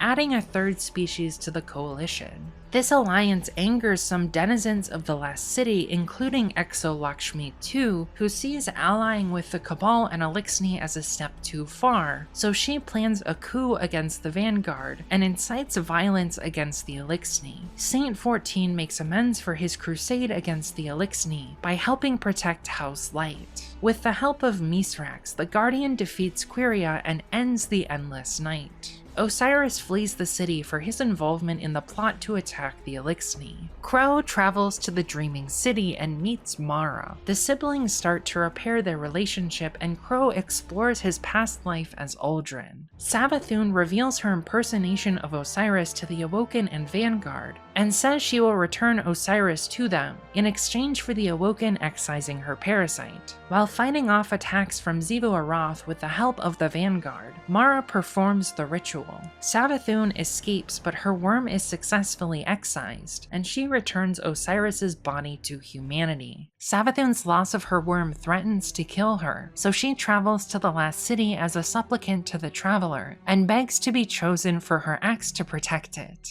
She dies, and the Traveler grants her wish via an unpaired ghost named Amaru. Having lost her memory, Savathun returns to her throne world aboard a ship called the Lure. She realizes she needs to find a way to regain her memories. Unpaired ghosts follow Savathun and begin resurrecting more Hive from her brood as Lightbearers, creating the Lucent Hive. After Rhulk learns of her defection to the Traveler, Savathun maroons him in his pyramid, fracturing it, and preventing him from interfering with her plans. Simultaneously, for unknown reasons, Mars returns from the Ascendant Plane. There are time anomalies on the planet, rifts that show Mars as it was in the Golden Age, due to its time in the Ascendant Plane. The Lure travels to Mars. In Witch Queen, the Guardian and Kaido's Cabal investigate, fighting to be first to board the Lure and deal with Savathun. This fighting causes conflict between Kaido, who sees Mars as Cabal territory, and the Vanguard, who want to face Savathun. After deciding further conflict is unnecessary, they decide to renew the alliance to fight the Lucent Hive together. Aboard the Lure, the Guardian and Ghost discover that Hive wield the light and have ghosts. They're convinced this is a trick, but continue to investigate. Eris and Ikora discover a darkness artifact known as the Relic that has the ability to reveal dark memories and impressions, using a power known as Deep Sight. The Guardian travels to Savathun's throne world to continue searching for Savathun. Here they meet a ghost named Finch who regrets choosing the Hive and refuses to resurrect his Lightbearer. Finch helps with the investigation, leading the Guardian deep into the throne world. They obtain Savathun's worm, which Ikora investigates to gain knowledge of Savathun. The Guardian discovers a location known as the Altars of Reflection, which contains Savathun's memories captured via Deep Sight. Upon witnessing Savathun's memories, they learn that she died and was chosen by the Traveler as a Lightbearer. This helps Savathun recover her memories from before becoming a Lightbearer, so she enacts a ritual to conceal the Traveler in her throne world, safe from the Witness. Via Savathun's worm, Ikora discovers the Witness's manipulations of the Krill and reveals them to Savathun, angering her. The Guardian, Ikora, and Eris stop Savathun's ritual and return the Traveler to the last city, killing killing Savathun. Savathun says that she was only trying to keep the Traveler safe from the Black Fleet, and that the coming battle against the Witness is now the Vanguard's to win or lose. Before the Guardian can attack Imaru, he escapes to lead the Lucent Brood in accordance with Savathun's plans. The Vanguard secures Savathun's body and stores it so that Imaru cannot resurrect her. After Savathun's death, Rhulk beckons the inhabitants of her throne world to free him. A fire team of Guardians travels into his pyramid and kills him because Rhulk is too arrogant to use his full strength to fight back, until it's too late. The Vanguard fights Lucent Hive by trapping and killing them in mindscapes controlled by Kaital's scions. Disagreeing with fighting the Lucent Hive, Crow shuts down one of the mindscapes, not realizing that this would kill the scion. When Kaital finds out, she's angry and demands Crow's life, but Saladin intervenes, asking Kaital to take his life instead. Kaital respects this move, and conscripts Saladin to a life of service on her war council. The Leviathan returns to the moon sky, corrupted by Egregore. It connects to Nezarec's pyramid, which infects it with nightmares. Eris uses Hive magic, Egregore, and the Crown of Sorrow to bind and banish the nightmares, allowing the Guardian to investigate. The Guardian searches for Callus, but he's nowhere to be found. The Guardian and Eris use Egregore's impressions of Callus to enter his mind and the Nightmare Realm. Here they learn of his defection to serve the Witness, after being beckoned through the Crown of Sorrow to travel to Mercury and meet it there. The Witness unfreezes Aramis on Europa and sends her on a mission to retrieve relics stolen from Nezarec's tomb by the Eliksni. The Guardian and House Light intervene, taking the relics for themselves. Mithrax's daughter Ido seeks out Aramis, believing there is good in her, trying to learn about the relics. Ido nearly dies trying to retrieve one of the relics, but Aramis saves her life because she sees her innocence as hope for the Eliksni's future. Mithrax obtains all of the relics and converts them into a darkness tea, but is cursed by Nezarec in the process. He gives the tea to Saint 14, who feeds it to a comatose Osiris. The darkness tea reawakens Osiris and gives him strength, returning his memories to him, and allowing him to see Savathun's thoughts and memories in visions. He learns she hid the veil on Neptune. Anna Bray works to bring Rasputin back online in an exoframe. Xivu Arath's Wrathborn assault the Sol System, seeking to gain power from Rasputin's weapons, to wield against the Traveler and the Last City. The Bray sisters reunite, searching for a way to protect Rasputin from the Hive. Eventually, they decide to get the Crypt AI's help with reintegrating Rasputin with his subminds. After coming back online, Rasputin reveals the abhorrent imperative. Clovis Bray's plan to use Rasputin to supplant the Traveler and become a god. In the Golden Age, Rasputin fights back against this plan, blocking Clovis out. When Anna seeks help from Clovis to bring Rasputin back online, Clovis decides to install himself as the mind controlling the Warsat network, allowing himself to become a god directly.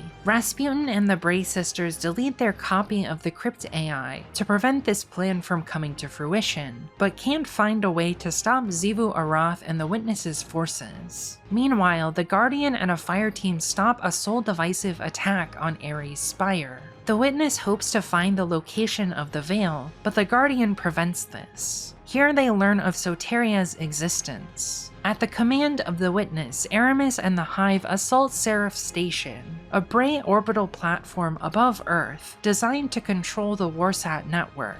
Aramis is successful in activating Clovis's abhorrent imperative to attack the Traveler, so the Traveler begins to flee the Last City, rising high into Earth's orbit. To stop the Traveler's destruction, Rasputin sacrifices himself, having Anna delete him to prevent the attack. In reaction, the Traveler stops fleeing, staying high in Earth's orbit. In Lightfall, the Witness arrives to attack the Sol System once more. It battles humanity in Earth's orbit and communes with the Traveler, which reveals the location of the Veil. The Traveler retaliates by shooting a beam of paracausal light at the Witness's pyramid, which reawakens Nezarec. The Witness sends Callus and his new Shadow Legion of Cabal to attack Neptune and capture the Veil. The Guardian pursues Callus and catches a ride to Neomuna. When they land, they make contact with Cloudstriders Nimbus and Rohan. In Neomuna, via the Veil's influence, the Guardian discovers another aspect of the darkness called Strand, becoming the first being to do so. Callus wants to connect a machine called the Radial Mass to the Veil as part of the Witness's plans for the final shape, probably to create the portal to the Pale Heart. The Guardian and the Cloudstriders attack the Radial Mast, and Rohan sacrifices himself to destroy it, leaving the rookie Nimbus as the only remaining Cloudstrider. Nimbus, the Guardian, and Keitel repel Callus's assault on the Veil complex, and the Guardian kills Callus beneath the Veil. However, the Witness uses the darkness to possess Ghost, communing with the Veil, creating the link the Witness needs to create a portal into the Pale Heart of the Traveler. The Witness enters the portal along with part of the Pyramid Fleet to enact the final shape.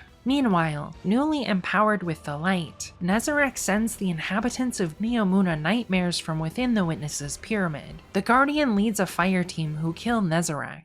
On Earth, the Shadow Legion rounds up human prisoners, so the Vanguard sends a team to respond. The Guardian Misrax and lightless shipwright Amanda Holiday assault a Shadow Legion fortress. Amanda is killed in an explosion while Aramis intervenes, saving Misrax's life, out of respect for the future he's building for the Eliksni, particularly through Ido. Amanda's death prompts mourning from the Vanguard, particularly Zavala and Crow, who were close with her. The Guardian and Crow go on a revenge mission, destroying Shadow Legion forces on Earth and in its orbit. While the Guardian helps repair Neomuna's network from Vex incursions, Neomuna's archivist discovers that the Vex are trying to rescue a Vex mind called the Occlusion that the first Cloudstrider sought to protect. After investigating, they discover that the Occlusion is the rogue fragment of Soteria, who survives until the present. Soteria analyzes the Vex database and sends a message to the Guardian, saying that an enemy of the Witness is on Titan and needs to be preserved if still alive. The Vanguard tries to follow the Witness into the Traveler, but is repelled by the portal at every attempt. It seems that the Witness has locked the door behind itself. Titan returns to Saturn's sky from the Ascendant Plane. Deputy Vanguard Commander Sloan re-establishes contact with the Vanguard, requesting support. While Titan is in the Ascendant Plane, Sloan forms a friendship with Asa, a proto-worm that rejects Rhulk's bargain and is hunted by her former relatives for this. Asa flees from Fundament via the Ascendant Plane, following the Traveler's signal to escape the Witness's bargain. She arrives in Titan's ocean during humanity's Golden Age. Sloan is taken by Xivu Arath but learns to repel Xivu Arath's influence using her light. Xivu Arath marshals Taken forces in Titan's oceans, hunting Asa, so the Guardian and Vanguard work with Sloan to protect Asa. The Guardian leads a fire team deep into Titan's ocean to stop the Lucent Brood, who are on a mission to find Oryx's corpse and resurrect him as a light bearer. The Guardian stops the attempt. Via Sloan as a conduit, Asa reveals the history of the Witness, and that the only path to follow it into the Pale Heart lies with Savathun. The Vanguard bargains with Amaru, who says that he and Savathun will help, but only if the Guardian and Eris help the Lucent Brood deal with Xivu Arath. Eris takes a Hive morph, becoming the Hive God of Vengeance. The Guardian fights Xivu's forces in Savathun's throne world, and ties their sword logic to Eris, increasing her power. However, they're running out of time to follow the Witness, and Eris is nowhere close to Xivu's power. In an act of cunning, Eris has Amaru resurrect Savathun, then immediately kills her to gain the sword logic of killing her, as Savathun hasn't been killed by a Hive for millennia. This makes Eris even more powerful than Xivu Arath. Eris casts a spell that locks Xivu out of her throne world, cutting off her immortality. Xivu flees. Eris then rejects her Hive power, and returns to her human form. The Vanguard having held up their end of the bargain, Savathun reveals her contingency plan to follow the witness, which is to use a wish to Riven to enter the portal. Savathun leaves Amaru in the Vanguard's care as a gesture of goodwill, so that they know she can be relied on to help stop the final shape.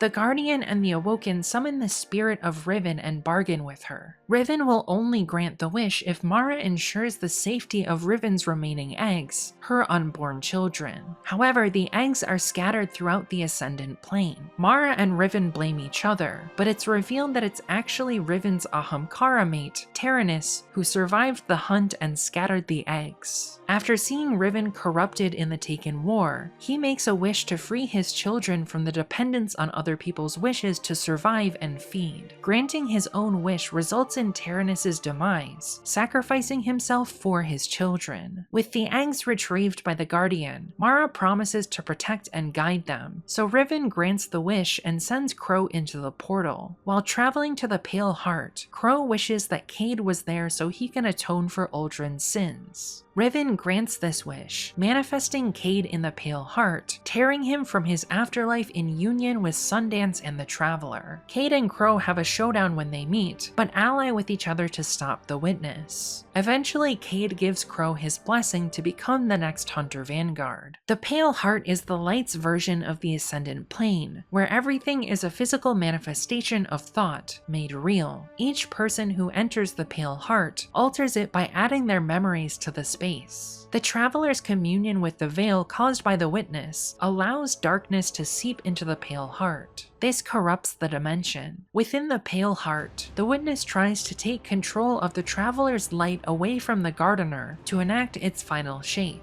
The Traveler resists, screaming in pain as the witness tries to control it. In the process, the witness uses light and darkness along with pieces of itself and members of the Black Fleet to create a new species called the Dread. The Dread are conscripted into the witness's war against the light. The first member of this species to be born is a subjugator named Keet Air, who the witness sees as needing to go out and prove itself strong enough to serve the final shape. In the final shape, the witness is on the threshold of enacting its final shape. The final shape partially takes hold, temporarily ossifying Earth into an unchanging eternal stasis. The Traveler reverses the effect. The Vanguard realizes they need to enter the Pale Heart immediately to stop the witness from succeeding, so they are ferried across the threshold by Mara, using her paracausal connection to her twin. Ikora, Zavala, and the Guardian enter the Pale Heart. The farther away from the portal they travel, the more corrupted the space is by the witness and its forces. As part of the Traveler's resistance to the final shape, it imbues the Guardian with a new power, Prismatic, the ability to wield the light and darkness in unity for more power than the sum of its parts. Zavala hears a voice from one of the veiled statues, which beckons him to give himself to darkness to find answers about how to defeat the witness. Zavala follows, sending Tarj and the rest of the Vanguard away. It's revealed by the statues that each is a dissenting voice from within the collective consciousness of the witness that has been culled and bound into a statue for defying the broader collective. The Guardian and Tarj pursue Zavala and catch up right as he communes with the witness seeking answers. The witness shares the story of its birth in the exuviation, while a dissenter whispers to Zavala, telling him the truth that what was made can be unmade, asking Zavala to meet the dissenter in the place the Precursors destroyed themselves. During the communion, Tarj arrives and defies the witness, saying that he sees fear, so the witness snuffs out Tarj's life. Zavala escapes, but feels hopeless after losing his ghost. Reflecting on the dissenter's words, the Vanguard realizes that the site of the exuviation is manifested as a physical memory somewhere in the Pale Heart. They travel to this location, and the Guardian faces the witness. The Traveler manifests a sword of pure light that they use to destroy veiled statues, which weakens the witness. The Guardian and Ghost realize that if they are able to break the witness's hold of the Traveler's light, that the witness can be killed if enough statues are destroyed. Ghost is severely injured in the confrontation with the witness, barely escaping. The witness declares itself the first knife, the tool the Winnower uses to fight the Gardener in the garden. The Vanguard prepares an assault on the Witness's monolith at the center of the Pale Heart, connecting with their allies who have traveled across the portal, including House Light, Kaido's Cabal, and Micah 10,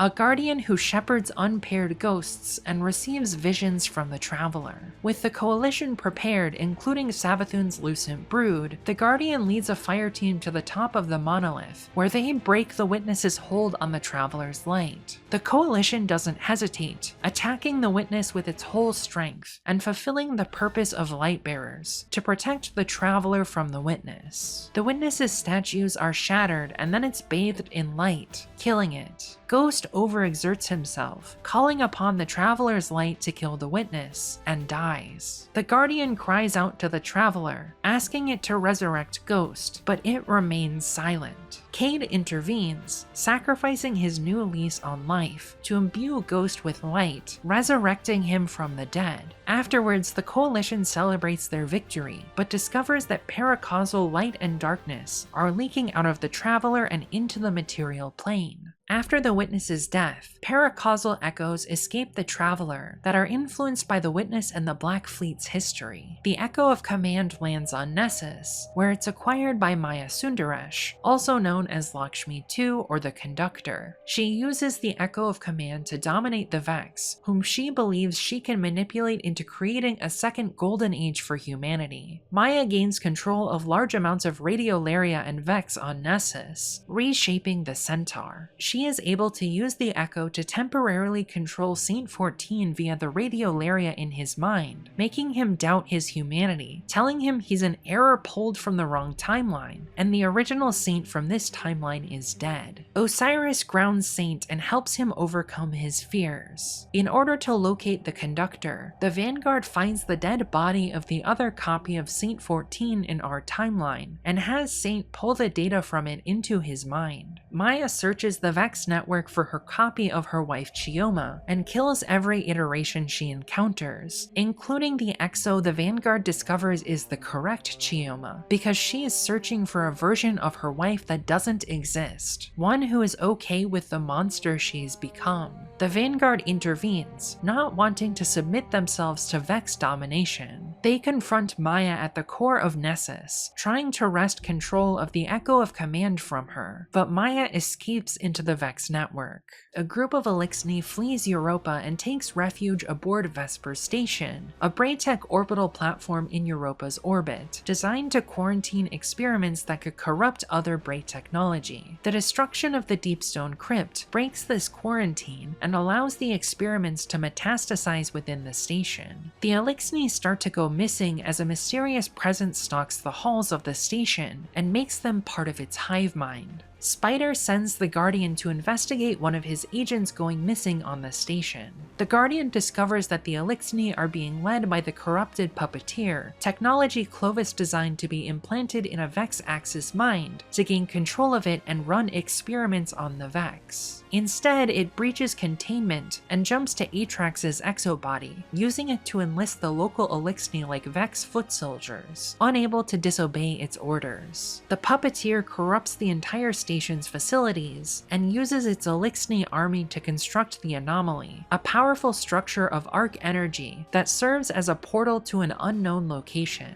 It sends a message through the anomaly and receives a return message that says, Lodi transmitting, status moonsick, adrift, Odysseus protocol active. The Guardian helps the station's AI regain control of Vesper Station and kills the corrupted puppeteer so that the anomaly can be powered down and controlled by Vesper Central. The Echo of Reese is acquired by Fickrul, who uses it to make scorn from living Eliksni rather than corpses. This causes a crisis where House Salvation flees Europa to escape Fickrul. Aramis allows herself to be captured by the Vanguard in exchange for the protection of her people. As part of Fickrul's invasion, Skolas is resurrected and becomes Scorn. Meanwhile, Ido searches for old recipes of tonics from the Eliksni Golden Age, looking for a way to cure her father of Nezarec's increasingly worsening curse. She convinces Crow and the Guardian to free Aramis so that she can help in the battle against Fikrul. After consulting an apothecary who lived before the whirlwind, Ido makes a tonic that can invert dark ether into light, which the Guardian uses to kill Fikrul permanently. Afterwards, the Echo of Rhys asks Aramis to wield it, which she accepts, in order to lead the Eliksni who do not feel comfortable living side by side with humanity to rebuild Rhys outside the Sol system. Aramis also uses the Echo to cure Nezarec of his curse. As the last Kell standing after the dissolution of House Salvation and the death of Fikrul, Nezarec becomes the Kell of Kells. House Light stays in Sol with the Great Machine. The Guardian fights Skolas and defeats him, but he laughs as the Guardian loots the final chest, implying he may still be alive to lead the Scorn in the future. A faction of the Dread led by Care of the Erased assault Rhulk's pyramid to try to open the vault to gain the power within. The Guardian kills them, and works with Savathun to open the vault, where they discover Rhulk has been keeping the chisel Oryx used to carve the Tablets of Ruin and create the Taken. If this chisel fell into the wrong hands, it could potentially be used to create new Taken. The Echo of Navigation boards the Dreadnought, causing Taken incursions across the Sol system. The Echo is a paracausal memory of Oryx, from right after he builds the Dreadnought. Keat Air follows the Echo to the Dreadnought, leading other Dread to the Dreadnought where they encounter a power struggle for the Taken. The Echo detects a new hand on the paracausal knives that are the Taken, filling the power vacuum left by Oryx's death. Whoever this new hand is uncertain, but we know that they are a power without a voice who doesn't have a physical body. They call themselves the Lord of Every Nothing, and seek to gain power from Taken and Dread worship, giving them new purpose following the deaths of their commanders. Keat Air communes with the Lord, acting as its voice, and bringing the Dread into the fold as paracausal knives to be wielded by the Lord. While she investigates the activity on the Dreadnought, Keat Air kills Eris Morn, who reawakens after death, discovering that she has a throne world in the Ascendant Plane. The Guardian works with Sloane and the Drifter to gain control over Taken power, and use it to fight the threats aboard the Dreadnought. They receive a message from Eris, learning she's alive. The Guardian reforges Oryx's sword, Willbreaker, which they use to create a portal to Eris's throne world, allowing her to return to the material plane. Savathun and Xivu Arath take notice of the arrival of the Echo, and join the power struggle for control of their brother's memory. The Echo rejects them and Oryx's past actions, calling them heresy and a perversion of the Winnor's philosophy and the sword logic. It seeks the Guardian as its heir, beckoning them to assume the Taken throne in Oryx's absence. The Guardian and Eris use Willbreaker and Hive magic to bind the Echo to Eris's throne world. Savathun and Xivu Arath try to take control of the Echo but fail. Eventually, the Echo escapes Eris's containment and returns to the Dreadnought, trying to take control of it to see what has become of Fundament in the Hive's absence. The Guardian fights Xivu Arath's Hive, Savathun's Lucent Brood, the Taken, and Keat Air's Dread for control of the Echo. They kill Keat Air and destroy the Echo, preventing it from falling into enemy hands. This angers Savathun, who swears vengeance on the Vanguard now that she has regained control of her ghost Amaru. While grieving Eris, Drifter runs to the edge of Sol and receives a signal from the Nine. After he returns, he tells the Guardian. The Nine beckon the Guardian to prove they are worthy to serve the Nine by displaying strength. Meanwhile, the emissary tests the bounds of control the Nine have over her, seeking to break free. The Destiny story will continue in the Edge of Fate, the beginning of the next saga, the Fate Saga. This explanation of Destiny's story is designed to be an overview, giving players an accessible entry point into the franchise's narrative and lore prior to the Edge of Fate and the Fate Saga. Summary is inherently a form of interpretation, as there are lots of decisions that need to be made about what details to include, what to leave out, and how to explain ambiguous events and concepts. What you have listened to is my interpretation of the Light and Darkness saga. It may not match yours completely if you engage with the text yourself, and that's okay. I encourage you to discuss your own interpretations in the comments. The Destiny story contains millions of words of written and spoken material, and cannot be exhaustively summarized in a reasonable duration. Significant material is not even accessible anymore due to Bungie's content vaulting practices. Release the DCV, Bungie. There will be a link in the description and pinned comment to my script, which has over 600 footnotes with quotes and links to sources if you want to know more about a particular aspect of the story. I need to extend a huge thank you to the community's archivists who have preserved the history of Destiny's story by making it publicly available online, which was invaluable for my research. In particular, I want to thank IshtarCollective.net, Ace of Hearts, and Destiny Lore Vault. After this video, I plan to make a video discussing the most important Destiny lore books to aid anyone who's interested in reading the lore but isn't sure where to start. I could also make a video discussing the interpretive aspects of this project and my philosophy for writing summaries, if there's enough interest. When those videos are released, they will be linked in the pinned comment and description, but if they're not out yet, you won't see them there and can subscribe to be notified when they come out. This video was funded in part by my channel members. If you want to support the videos I make, you can click the join button to receive exclusive perks like your name in the credits, monthly bonus videos, early access to future videos, a Discord role, and more. Thank you to my channel members, and thank you to everyone for watching.